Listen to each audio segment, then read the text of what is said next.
बता रहे हैं कि दोहा में भी जोरदार धमाके सुने जा रहे हैं और अब मीडिया की जानिब से अब ये बताया जा रहा है कि दोहा में एयर डिफेंस सिस्टम को भी फ़ाल कर दिया गया है। ये सूरत हाल तब बनी जब अमेरिका इस जंग में शामिल हुआ। ईरान और इसराइल की ईरान की जानिब से वाज़ेह कर दिया गया था कि वो तमाम ममालिक भी खबरदार रहें जो अपनी फ़ज़ाई हदूद अमेरिका या इसराइल को इस्तेमाल करने देंगे वो भी इसका अंजाम भुगतेंगे। उसके अलावा ईरान की जानिब से पासदारान इनकलाब की जानिब से ये भी वाज़ेह किया गया था कि अब हमारे लिए हर चीज़ वाज़ेह हो चुकी है। अमेरिका इसमें शामिल हुआ है तो अब अमेरिका के हवाई अड्डों और जो तनसीबात हैं उनको निशाना बनाया जाएगा। ब्रिगेडियर रिटायर्ड अहमद सईद मिन्हाज साहब ने भी हमें ज्वाइन किया। अहमद सईद मिन्हाज साहब, जब मैं आपसे मुखातिब हूं तो इस वक्त ये भी रिपोर्ट किया जा रहा है इसराइली मीडिया की तरफ से कि इराक पर भी 6 मिसाइल दागे हैं ईरान ने, और इराक में भी जो एसेट्स हैं अमेरिकन उनको एंगेज किया गया है। आप क्या समझते हैं, कल भी आपसे बात हो रही थी, ये सूरत हाल अब गल्फ में आ गई है और अब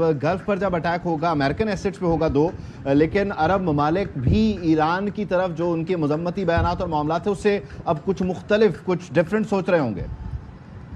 जी बिल्कुल, ये एक अनवारंटेड किस्म की सिचुएशन है क्योंकि ये एक्सपेक्ट किया जा रहा था कि ईरान जो है वो इसराइल के साथ तो अपनी जंग जारी रखेगा, रिएक्ट करता रहेगा, लेकिन अमेरिकन इंटरेस्ट के जो मिडिल ईस्ट के अंदर हैं या उनके एसेट्स हैं उसके ऊपर कार्रवाई नहीं करेगा। ये एक मेरे ख्याल में एस्केलेशन लैडर के ऊपर पहला कदम है और यहाँ से जंग जो है वो एक नया टर्न ले सकती है अगर ये अटैक या मिसाइल्स वाकई जो है वो ईरान ने फायर किया। अब ये देखना पड़ेगा इनकी ट्रेजेक्ट्री भी।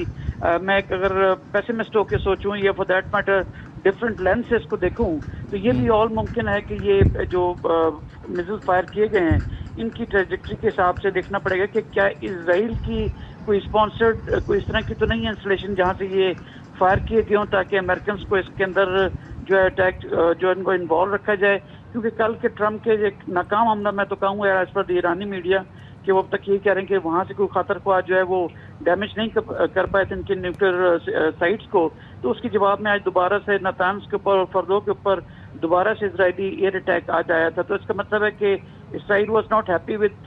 किस किस्म की अटैक ने। तो लिहाजा इसका जो ये अटैक हो रहा है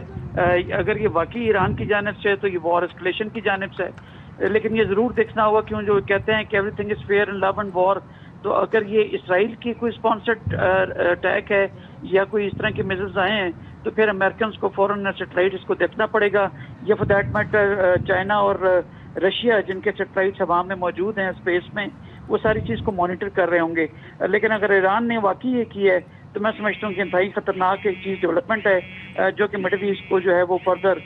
जो है वो जंग में झोंक सकता है। और ये भी हो सकता है कि ये limited face saving domestic audience के लिए हो ईरान की जानिब से, और इस तरह की कोई जो है वो अटैक ना हो जैसे कि आपने देखा कि जब उस पे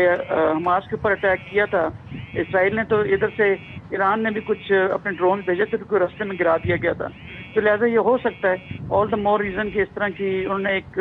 फेस सेविंग के लिए कोई लो लेवल की कोई चीज़ किया हो ताकि अपने डोमेस्टिक ऑडियंस को सेटिस्फाई कर सकें।